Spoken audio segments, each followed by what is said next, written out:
Chers auditeurs de Radio Vissou, c'est un immense honneur pour moi d'accueillir dans notre émission de notre radio-journal de Vissou une animatrice que je suis depuis quelques années au Québec, avec qui on partage deux passions, la radio et la marche.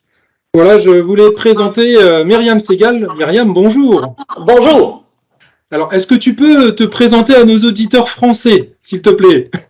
Moi, je suis une animatrice de radio de carrière, une journaliste. J'ai aussi enseigné la radio dans un collège professionnel ici au Québec. J'ai fait 40 ans de carrière de radio et en décembre 2019, j'ai décidé de prendre ma retraite pour voyager. Le timing était évidemment bien mauvais parce que je suis revenue 3 mois plus tard à cause de la pandémie et j'ai consommé une partie de ma retraite à la maison au lieu de la consommer quelque part en voyage. Et une partie du voyage que je voulais faire le chemin de Compostelle, au moins une fois. Alors, finalement, je l'ai fait 2 fois. Alors, pourquoi Compostelle? Alors déjà, la marche en tant que telle, comment t'es venue cette passion pour la marche? Est-ce que ça fait longtemps que tu la pratiques? Je te dirais que ça doit faire une quinzaine d'années et j'y suis arrivée pour des questions de santé tout simplement. J'étais grosse, plus que maintenant. Et j'ai décidé que marcher 10 000 pas par jour, c'était un minimum. Donc, j'ai commencé à marcher pour aller travailler, ce qui ne se fait pas beaucoup au Québec, surtout dans la région où je sévissais. J'allais y venir parce que oui, voilà, c'était ma question suivante. Est-ce que la marche est un sport, entre guillemets, ou un hobby, une passion assez répandue chez vous au Québec? Ça s'est développé beaucoup et c'est surprenant maintenant la quantité de sentiers pédestres que l'on trouve, notamment en montagne. Enfin, c'est pas des montagnes comme vos Alpes, là, mais en montagne, on trouve de plus en plus de sentiers pédestres, de plus en plus de municipalités qui essayent de se donner des réseaux qui sont intéressants. Il y a clairement, depuis, je dirais, 5 à 10 ans, un beau développement. Si vous venez à Québec, par exemple, il y a un 32 km qu'on peut faire en partant du centre-ville de Québec jusqu'à la source d'eau potable de la ville qui est 32 km plus haut dans ce qu'on appelle, nous, le parc des Laurentides. Alors, il y a de plus en plus de réseaux, il y a de plus en plus de possibilités de faire de la marche. Moi, je l'ai commencé de façon utilitaire, puis j'ai pris plaisir à aller en forêt, j'ai pris plaisir à visiter les parcs nationaux américains qui sont extraordinaires. C'est devenu un besoin physiologique. D'accord. Donc en fait, ça se limite pas aux parcs nationaux tels qu'on peut le penser. Effectivement, ça commence vraiment à avoir des chemins balisés indépendamment des parcs nationaux. Absolument. Il y en a un peu partout. Il y a des choses gratuites, il y a des choses payantes, mais en fait, nos parcs nationaux sont assez misérables au Québec. La nature elle-même qui est disponible est plus sympathique que nos parcs nationaux, qui rend ça assez chèrement la randonnée. D'accord. Parce que moi j'avais remarqué effectivement en venant au Québec, en ville en tout cas, enfin ça dépend peut-être des endroits. Tu parlais de Québec où effectivement il commence à se développer des circuits pédestres, surtout avec l'initiative, je pense, de votre maire qui est assez pro-écolo. Mais j'avais remarqué un verre profond chez nous. Mais j'avais remarqué effectivement dans certaines villes enfin plus éloignées où là quand on voulait marcher d'un point A à un point B c'était plus compliqué, il n'y avait pas forcément de trottoir et le plus vite fait c'était de prendre son char en fait. Oui, en fait, ce qu'on fait le plus souvent, c'est qu'on prend le char, comme tu dis, pour s'en aller marcher. Ouais. Alors, je prends l'auto, je m'en vais me stationner, puis de l'endroit où je me stationne, là, j'ai une belle randonnée. Mais c'est pas simple au Québec de se rendre effectivement au sentier de randonnée. J'avais remarqué une chose qui m'avait frappé aussi, c'était à Sainte-Anne-des-Monts, où là, sur le port, alors que, bon, à la limite, on pourrait penser que les gens, effectivement, viennent en voiture, descendent de voiture et marchent. Eh ben non, les gens restaient dans leur voiture et tête bêche, en fait, de voiture à voiture se parler. J'avais trouvé ça... Et ça, tu vas voir beaucoup ça aussi au Texas, dans beaucoup d'États américains. L'Amérique du Nord, c'est la voiture. On n'a pas de réseau de train, on n'a pas de réseau d'autobus interurbain qui a de l'allure. Alors, la voiture est comme à peu près fondamentale, non? D'accord. Alors, revenons-en à Saint-Jacques. Qu'est-ce qui t'a donné envie de faire ce chemin? Alors, on verra plus tard qu'effectivement, tu as fait 2 parcours distincts. Est-ce que ce sont des personnes que tu connais qui t'ont donné envie ou est-ce que c'est en te documentant J'avais envie d'une grande randonnée. Maintenant, moi, je ne veux pas transporter ma tente, mon sleeping, dormir dans une tente, transporter ma bouffe. Je bivouaque pas. Moi, j'aime bien marcher. Je suis prête à me donner beaucoup pour marcher. Mais le soir, ça me prend une douche et un matelas. Bon, ça fait que ça fait partie de mes caprices. Et j'ai une amie qui a fait le chemin de Compostelle avec sa fille. Un peu comme une rencontre mère-fille, et qui est revenu en disant « J'ai cru faire le chemin et c'est lui qui m'a fait ». Alors, j'ai trouvé cette phrase assez intrigante. Elle dit que ça l'a changé profondément. C'est pas D'accord. quelqu'un de religieux, c'est pas quelqu'un de mystique, là. Ouais. J'ai dit, tiens, je vais essayer. Et donc, je me suis donné, grosso modo, 35 jours pour faire le premier chemin de Compostelle et j'ai pris le Camino Frances, qui Ouais. me semblait être celui qui était le mieux équipé pour quelqu'un comme moi qui n'y connaît rien, qui sait pas, en fait, je savais pas quelle distance j'étais capable de faire dans une journée, à Ouais. quel moment c'était plaisant. Je voulais pouvoir visiter, traverser un pays à pied sans le visiter, ça a quelque chose d'un peu absurde. Donc, alors, j'ai pris le Camino Frances qui me semblait le plus simple à organiser. Ouais, pour vous, c'est assez compliqué parce qu'autant nous, Européens, c'est facile, entre guillemets, de partir sur une semaine pour faire des portions du chemin de Saint-Jacques, alors que vous, en fait, venant du continent américain, c'est plus rentable, entre guillemets, de partir sur plusieurs semaines. Ah oui, absolument. Moi je ne me verrais pas venir faire 2 semaines. La moitié du coût de mon voyage, c'est le billet d'avion.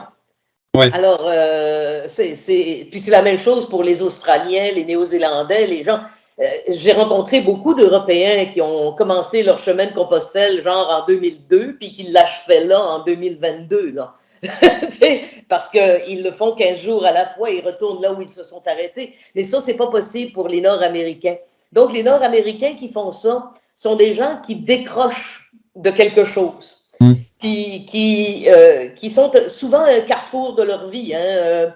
Ce que j'ai constaté, c'est que beaucoup sont dans un changement d'emploi, une séparation, un veuvage, une retraite. C'est comme un sas de décompression entre deux périodes de ta vie, Compostelle. D'accord.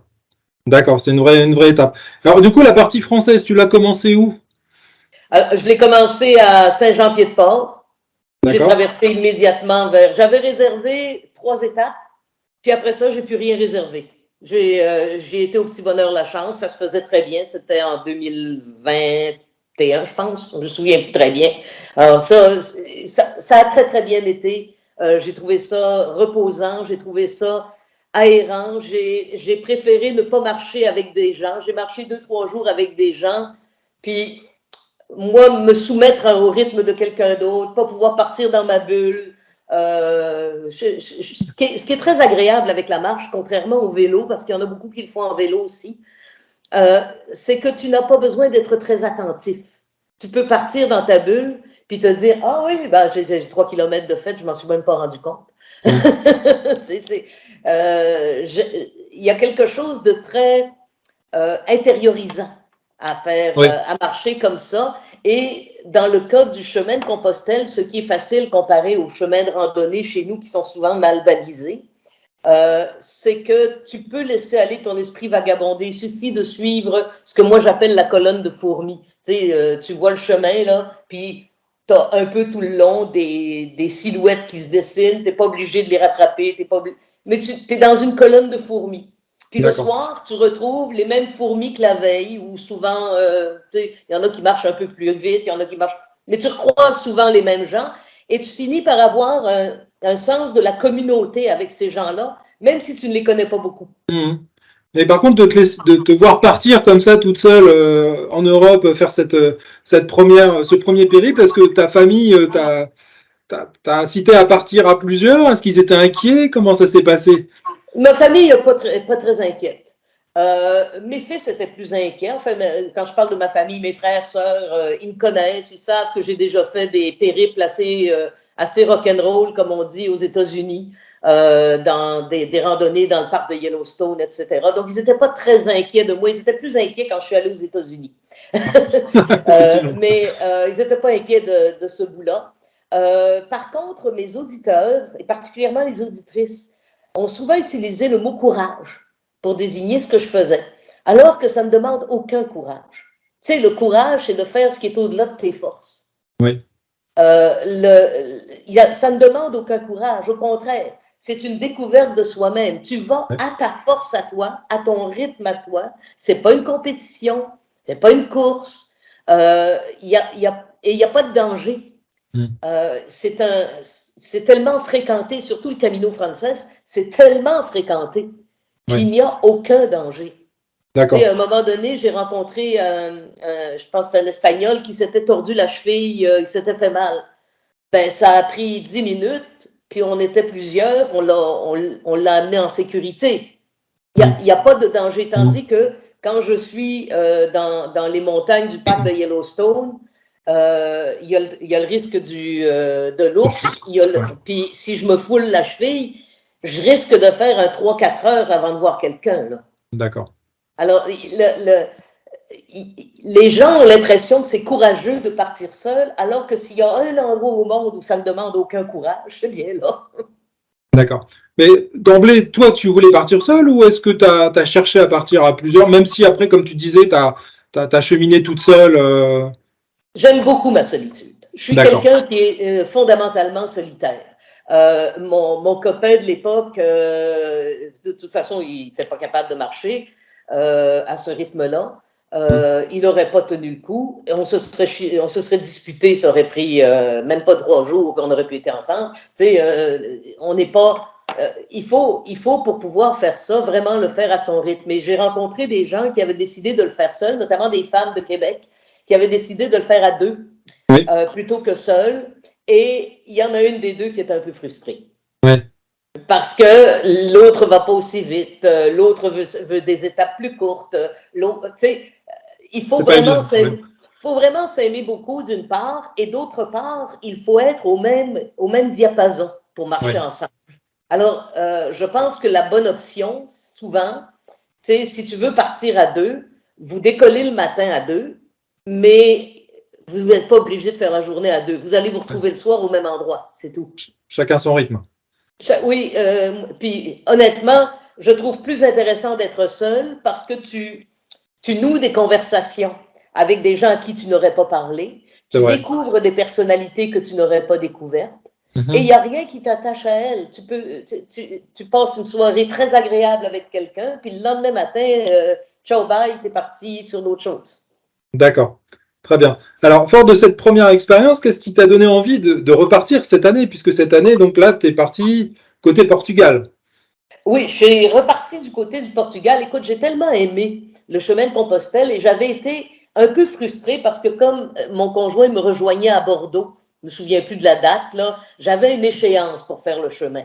D'accord. Et j'ai dû écourter un petit peu, j'ai sauté 2 étapes dans ce qu'on appelle la Meseta, là, qui est le haut plateau assez chaud de l'Espagne. Et j'ai pas pu me rendre jusqu'à Fistera, Muxia, qui forment une espèce de triangle au-delà de Compostelle.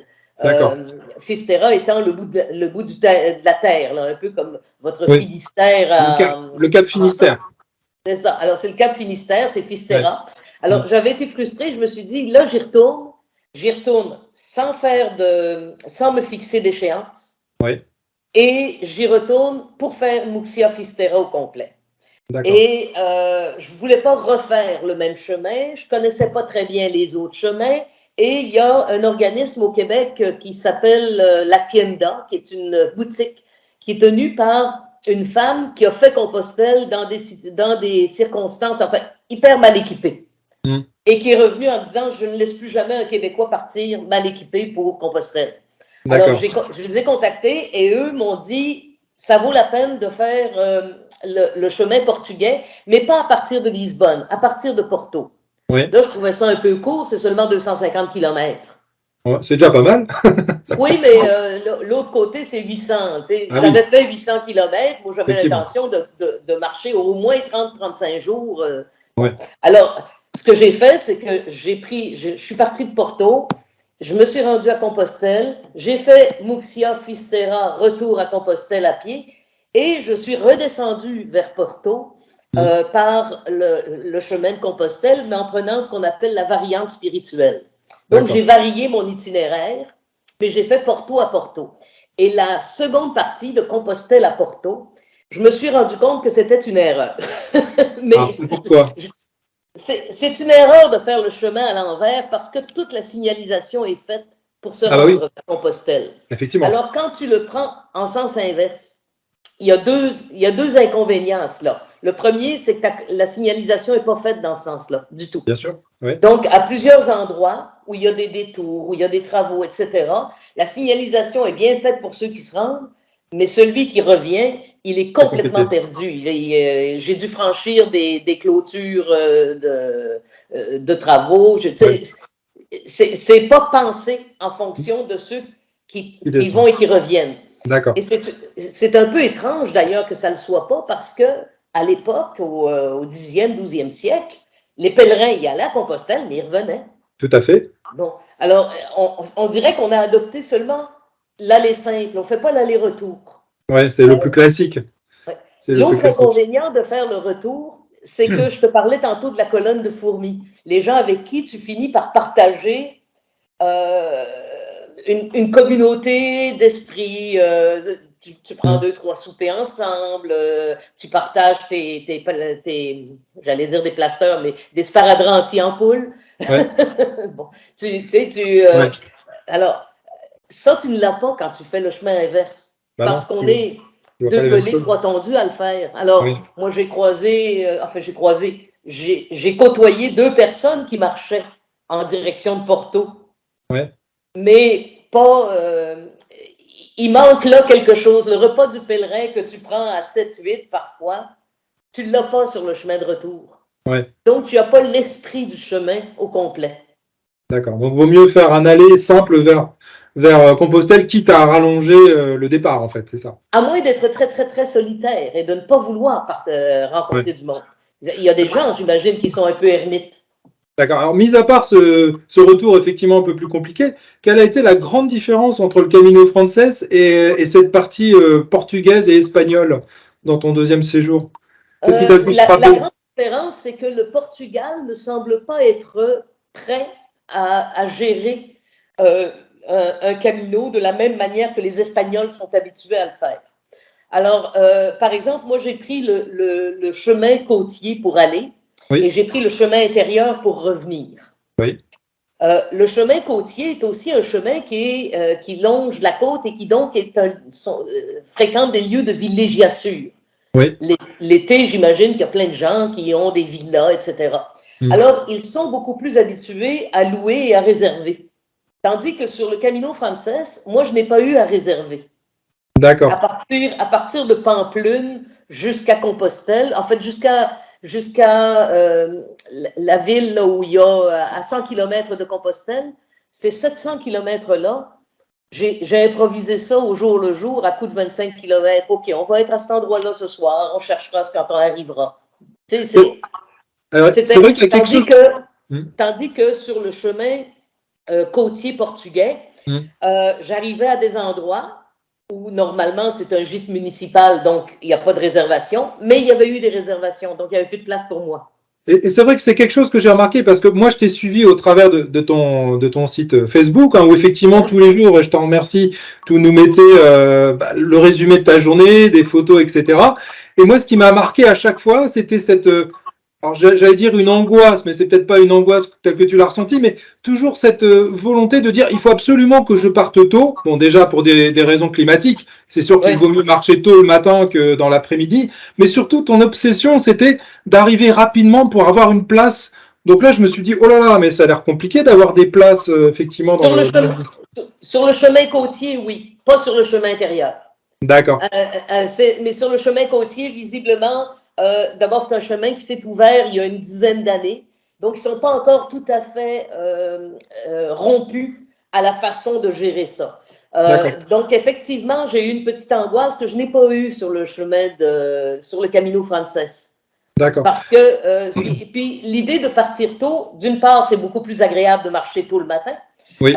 D'autre part, tu arrives assez tôt à l'hébergement, donc j'ai un lit du bas parce qu'il y a des lits à étage et les lits Oui. du haut pour quelqu'un qui mesure comme moi 1,49 m, c'est un peu compliqué à gérer. Oui, L'autre avantage, c'est que j'ai le temps de visiter.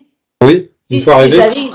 j'arrive à mon étape à 1 heure et demie l'après-midi, j'ai le temps de voir le village, d'abord de voir quel genre d'installation j'ai pour la cuisine.